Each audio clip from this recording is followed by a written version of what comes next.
Welcome to Ignite Your Confidence for women in leadership who want to speak up and stand out. I'm your host, Karen Laus. Here you'll get all of the tips and tools that you need to stand out with unshakable confidence. Let's dive into today's episode. All right, everybody. Well, I am thrilled to have this wonderful guest who's also been a mentor of mine over the years. And her name is Charli. And Charli, I want to turn it over to you to introduce yourself. Well, thanks so much, Karen, for having me. I'm excited to be here with you. I'm Charli Matthews. I'm with Empowering Brands.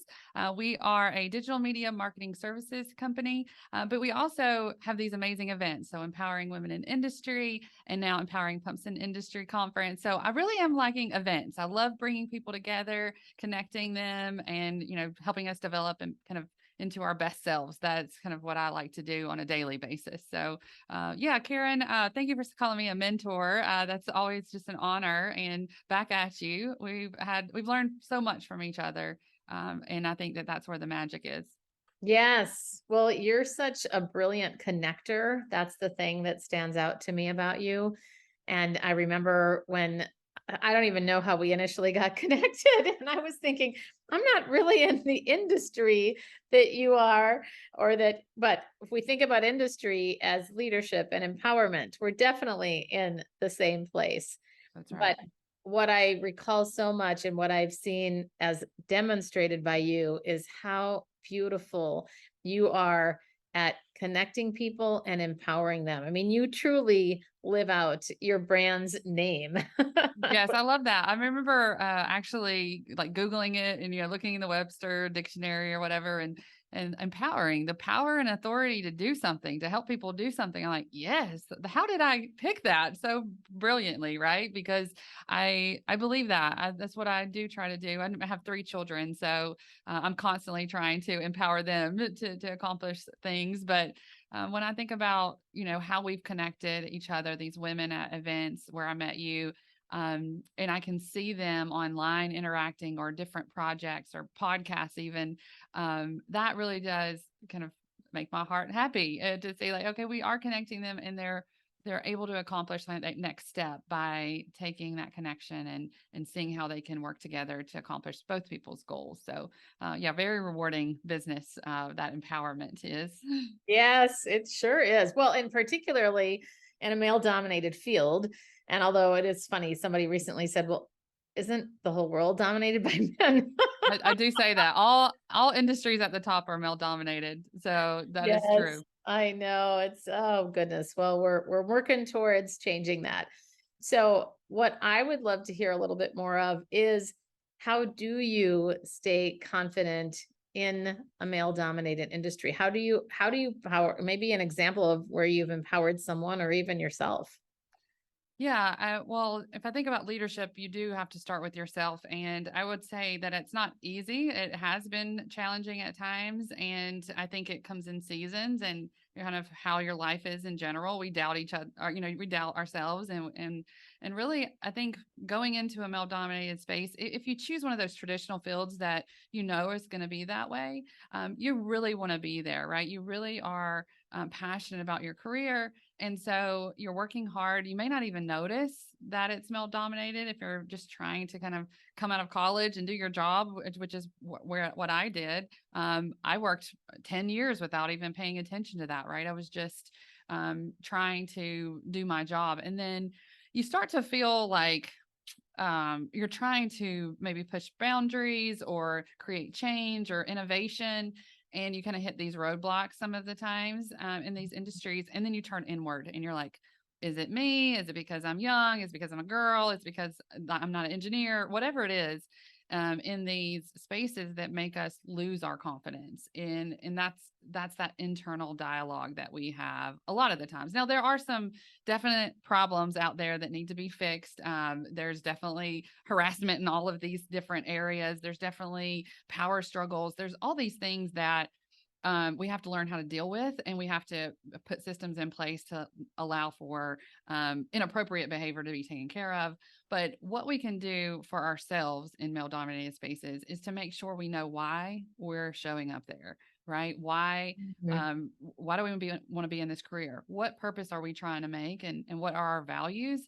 And when you have that clear, then you can show up as yourself because, you're not trying to fit in and trying to be this version of yourself that's not true. And so your body, I think it's really funny, Karen. I have seen so much studies on your body and how you react when you're not being yourself. And Oh it's my gosh. it's just if Like you are what? yourself, you're most productive and people know you is like they believe you, they trust you because you're being yourself.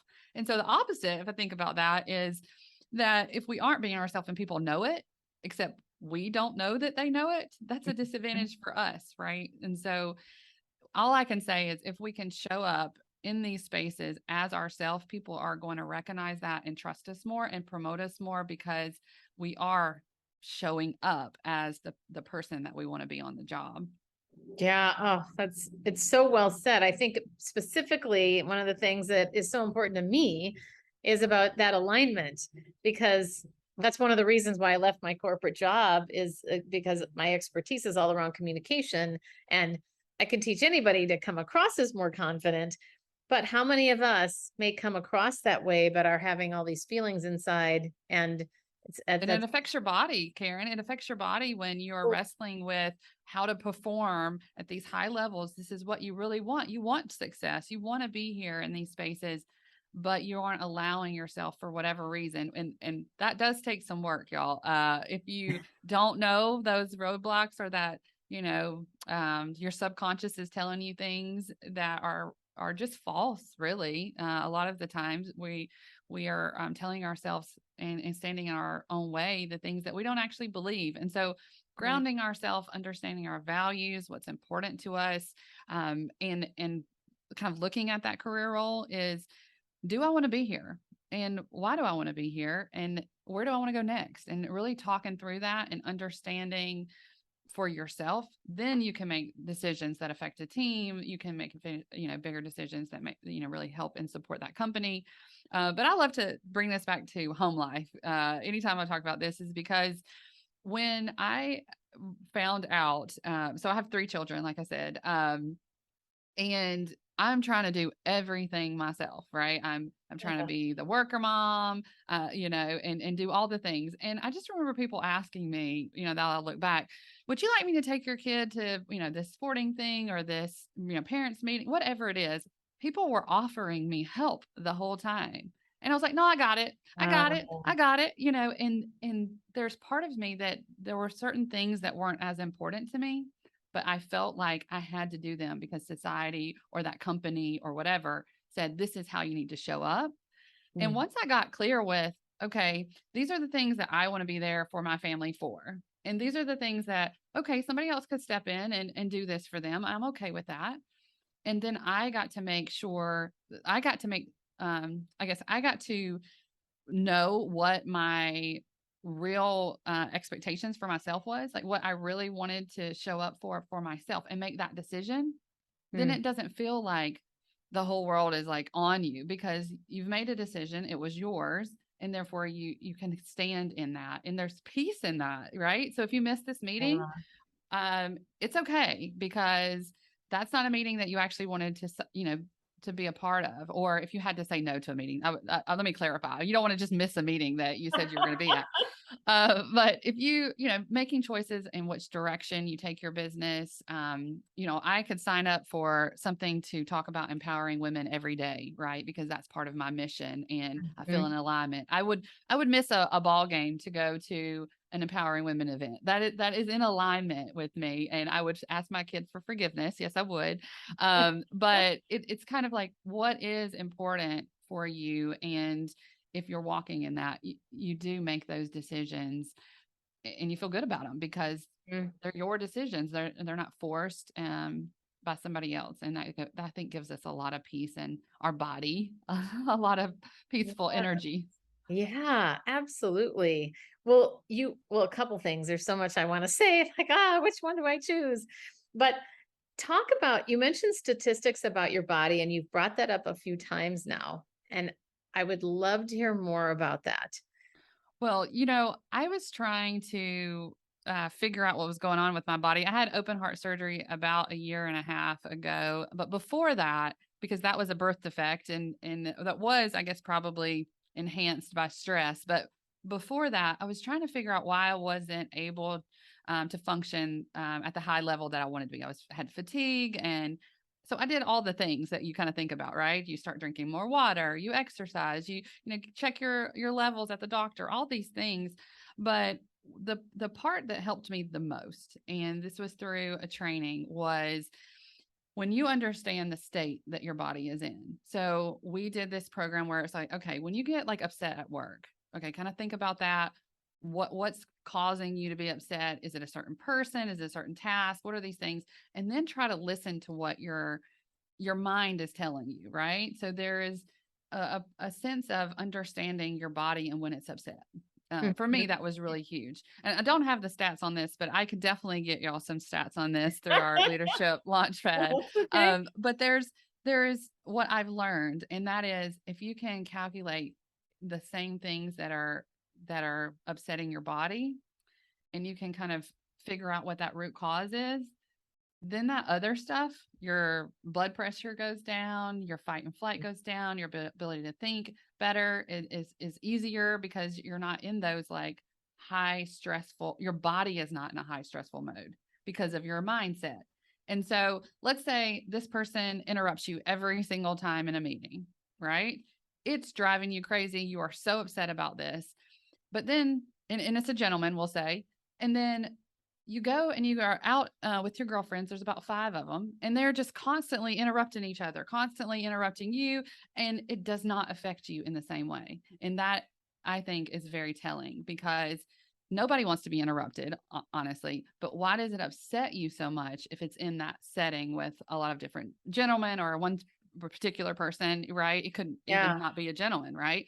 But Mhm. what is that person like? How are they associated with you in business to make that so important to you? Because that's what it's saying, hey, this is bothering you. Why is it bothering you? Is it because they don't respect you in other times? Is it because you need their permission or approval? Is it because you just want more respect for them? Like getting to the root of why that's upsetting you is even more important than addressing whether or not they will interrupt you again, right? It's that root that we can just feel in our entire bodies that Right. And is. it's fascinating. I mean, it's fascinating how this discussion is going because it reminds me about when many years ago, I remember my therapist at the time said to put my hand where I was feeling the stress in my body. And I was feeling it in my stomach. And I remember first thinking, I can't believe I'm paying $150 an hour for this. And then I said that out loud and I said to him, "What, let's just get to it." And that was the first time when I realized how important that connection is. And I've become a believer since, but I can still remember he kind of chuckled and I really trusted him. So, it was a good chuckle. I kind of went, he says, "Just trust the process." And it has been so fascinating to see that. And I love how society is making that also more accepted, or not just accepted, but acknowledging the reality of how Yeah, it's definitely the nervous system, and I guess probably because I had that issue with the high blood pressure, I could see it a little bit more. yeah. Um, but aside from that, when you are upset, right, and you just pay attention to the when and the who, you can make better decisions based on that, right? If you're paying attention to how your body reacts in certain situations. Mhm. And I think that that's important in the male dominated industry specifically because you always feel out of place. You're the only in a lot of rooms. So it's easier to kind of get that imposter syndrome that you may not belong because you feel out of place and you really feel like you have to prove yourself. And there's all kinds of stories like this. I've experienced some of them, but I also have heard lots of stories from other women.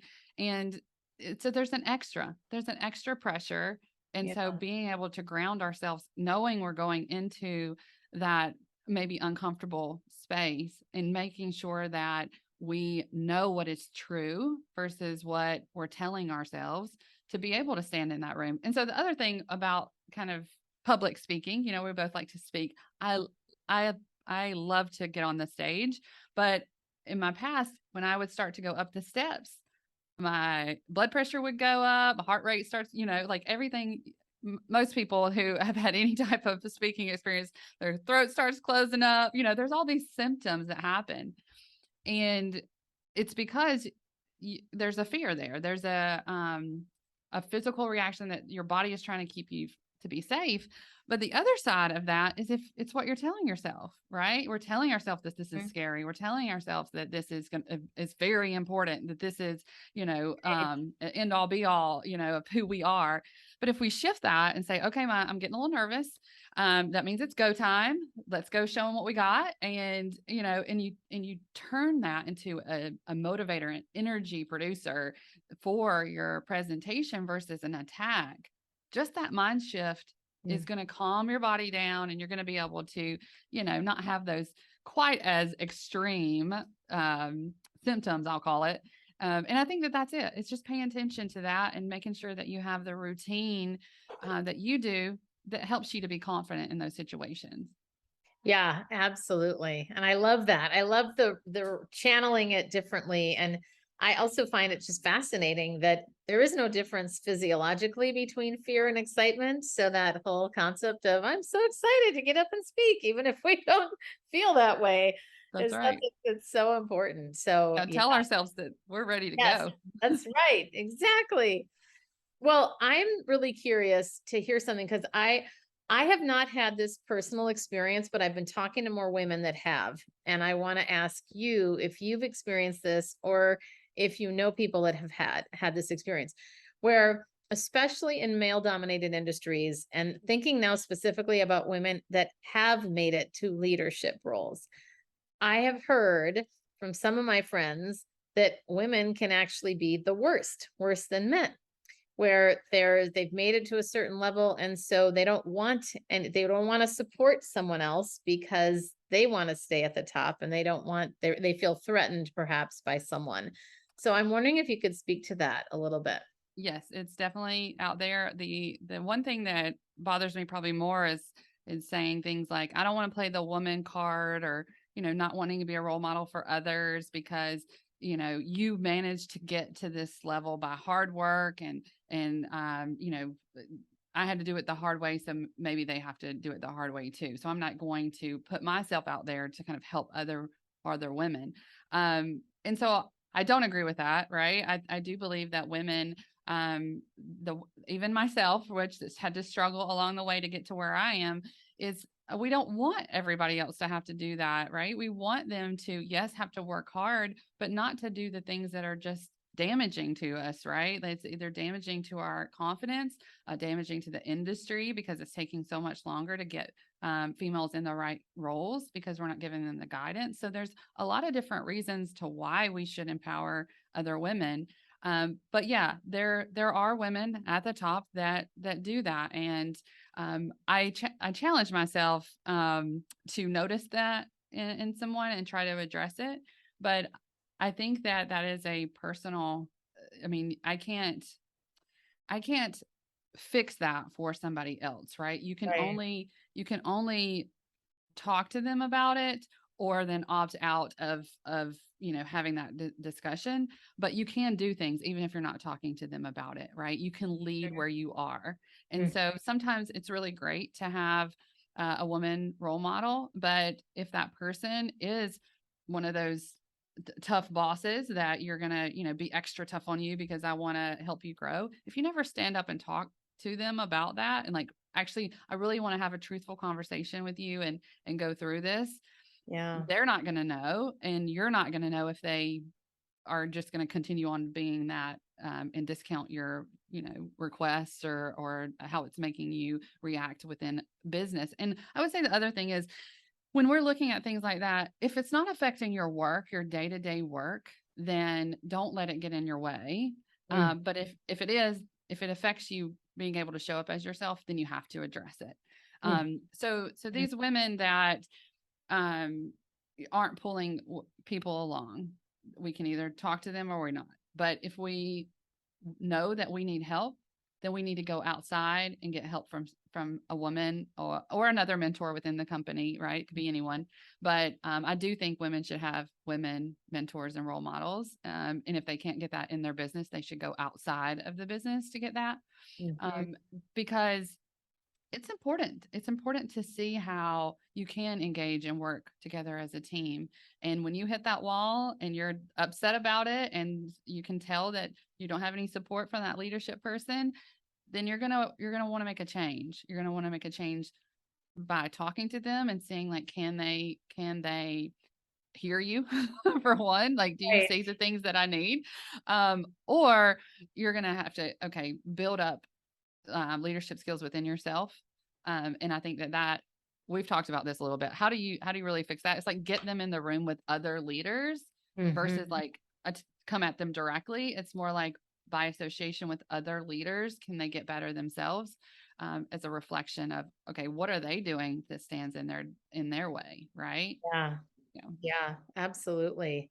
Well, you mentioned something about struggles, and I'd love to hear maybe one example of a time where you struggled because you are so accomplished, Charlie, and you're so likable and competent. You just got this beautiful balance. I think all of us could look and go, oh, well, she just has it all together.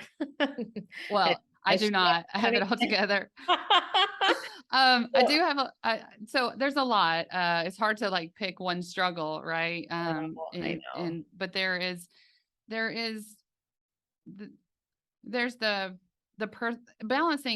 balancing life, which is your personal life and your business life and your friends and family. Like there's a lot of balance there. I think I've had points where I put too much emphasis on my career over family, or saying yes to a lot of things that I really should have said no to. So there's a lot of work there that has to be done. But just having a struggle within, with a boss, for example, that, I wanted to grow in my career and not having a career path, right? That's very upsetting. And I remember one time, the boss asked me what I thought in front of everybody. And I was like, well, I think that sucks, and I was like, oh, he didn't actually want me to say that in front of everybody, right? Like this is something you would, have a side meeting to.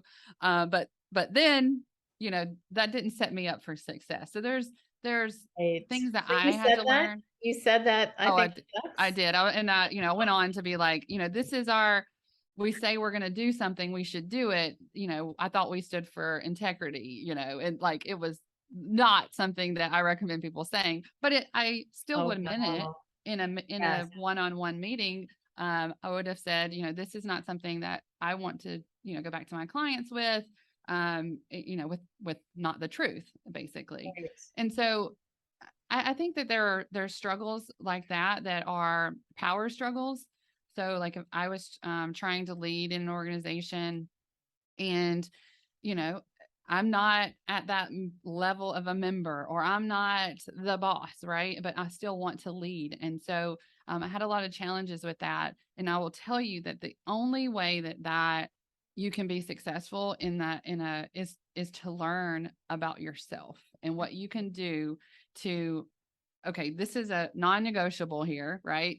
If I'm going to be at a meeting, I probably need to be on the agenda or have some reason to be in the meeting, right? Because I'm not going to feel like good about just sitting over here and not contributing at all. Yeah. Like that's where I feel empty and lost and all of that. And so I need to show up where I can serve, where I can, give of my gifts, if you will. And otherwise, I will not be able to be successful. So I think I've had a lot of struggles that I've put on myself, but then there's struggles, being in situations where I don't have training or don't have mentors. And then, the biggest one is where you just don't feel like you belong because, you know, um, you start feeling like you can't move the needle and Mhm. I've been uninvited to certain meetings, and my counterpart who is, competitor of mine, who is a man, was invited into the meeting. And that is a struggle that you just feel like that is just wrong, right? That Right. um, I'm so for me, I call, owning a company, CEO, however you want to describe yourself, you feel like you should be at the table where decisions are being made. And if a person kind of in a lower position, but happens to be a male, gets to sit at that table, that's just not right. And if and that has happened to me, and it will make you so upset that you don't even want to be there. And I did take a break. I took a break from the organization and just was like, why do I even want to be there? Like, what is it? And I ultimately came up with, I do want to be there, but this is how I want to show up. This is who I am. This is what I stand for. And if it's not lining up like that, if there's not mutual respect, then Mhm. you're going to opt out of those situations. Hopefully, if you care about yourself, right? Which is Yes, part of that work is exactly. loving yourself so you can love others, for sure. Yes. Well, and that makes me think about boundaries, the importance of knowing what you're going to say yes to, what you're going to say no to. And I love how you started the conversation about why am I doing this? Why am I in this role? What do I value? And bringing it back to really those personal choices that we want to stand for Yeah. ourselves.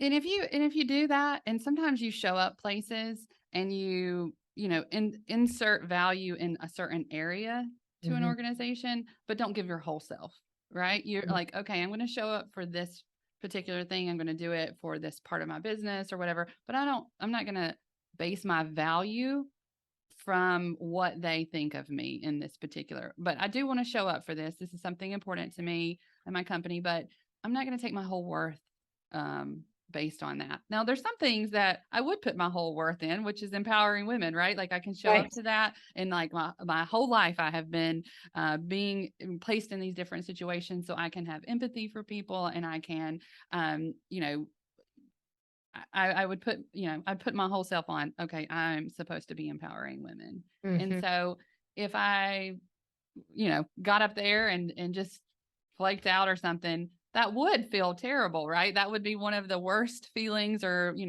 I didn't show up for these women for me. Like that would be Right. something that I could get down about or upset about.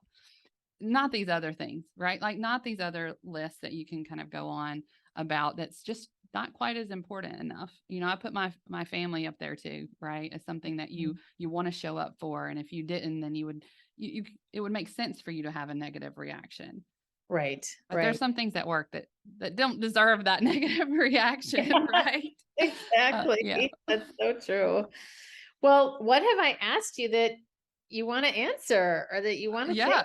Well, I think Karen, I love that you teach people how to be confident and how to speak up and how to give that first impression of people, that it is confidence. And I do believe that I'm confident, but I have confidence, but I also think I do a lot of things scared. So I always love that word courageous when you talk about me, because I'm Mhm. actually doing things scared a lot of the times.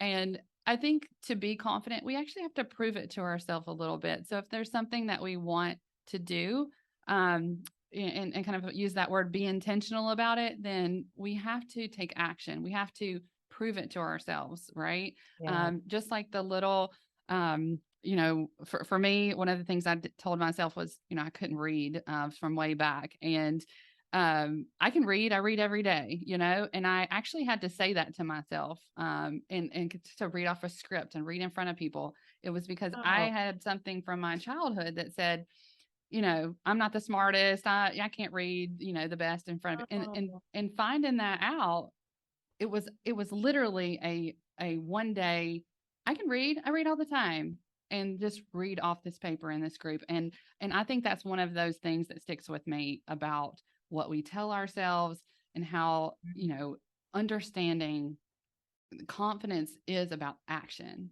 And so I can be more confident in reading because I can actually read and do the work, and then right. prove it to myself. Okay, this is what I just did. And that's just an example. I could go into a lot of different examples. I feel like that one's really easy to understand. Yeah. So Um, you made a decision as a kid and you said, wait, no, I can read. Is that what happened? So so that this is as you an adult. This is as an adult. That's right. So did? I just kept Oh. feeling that like anxiety about reading. I really wanted to start, presenting, reading off of scripts, it's like Okay. going. And I was actually at a conference, and it was my turn. We were all reading off this paper, and it was getting closer. I was like, I know they're going to pick me. I know they're going to pick me, and I'm freaking out about reading off this paper. And I'm just like, okay, this has to give, right? And then Yeah. I said to myself, you can read, you read every day. And I was able to read the paper, and it stays with me because, after that, I learned a lot about proof and evidence and like what we're telling ourselves. And I go back to that example because it was very clear that the words that I said to myself, you know, what created a action of improvement, which was, oh, you're right. My brain was like, oh, you're right. You do read every day, and just like read off the paper. And so I try to put that in my routine, right? If I'm going to speak to somebody, or, if I do have to read the podcast scripts or whatever that we used to do. And it's just like, if I ever get that like nervous feeling, I just kind of remind myself, like, you do this every Yeah. day, and it Yeah. can really apply to anything. We just don't see ourselves as capable sometimes Right. because we forget, to create our own highlight reels, to that success, that log of these are all the things that we've accomplished. So yeah, we can do some really great things, and just reminding ourselves of them. Yeah, that's so important. And I love celebrating. And I think we also don't do that enough. Correct. Celebrating our gifts, celebrating our strengths. And that's such a beautiful example. I mean, it's so tangible of just, no, I can do this. Like I've actually proven that I can do it. That's right. I can. Well, Charlie, it's been so great to have you. I hate to leave because it's always so fun to talk with you. And I really appreciate your leadership. It's really wonderful to have you as a role model out there doing the thing and grabbing yeah, just being a model for people to go, I can do that too. And Oh, that's thank you, Karen. I truly believe it. I believe you can do yes. what you set your mind to. So, Yeah. you've definitely proven that to all of us, Karen. So thank you so much for having me on. And, Yeah. Before yeah, you it's go been, though, tell us where we can reach you. yes. So What I'm on people all the can pick social up. media platforms, Charlie K. Matthews. And yeah, just reach out. LinkedIn, I'm an open connector. So if you send me an invitation, I'll accept. Look forward to connecting. Great. All right. Thanks for being here, Charlie. Thanks, Karen. And that's a wrap of another episode of Ignite Your Confidence. I'm your host, Karen Laus. Thank you so much for listening. If you loved today's episode, please subscribe and leave a review. It helps other people find the podcast faster, and it certainly helps me. If you're interested in more tips and tools around confidence, please join me over in my Facebook group called Ignite Your Confidence with Karen Laus.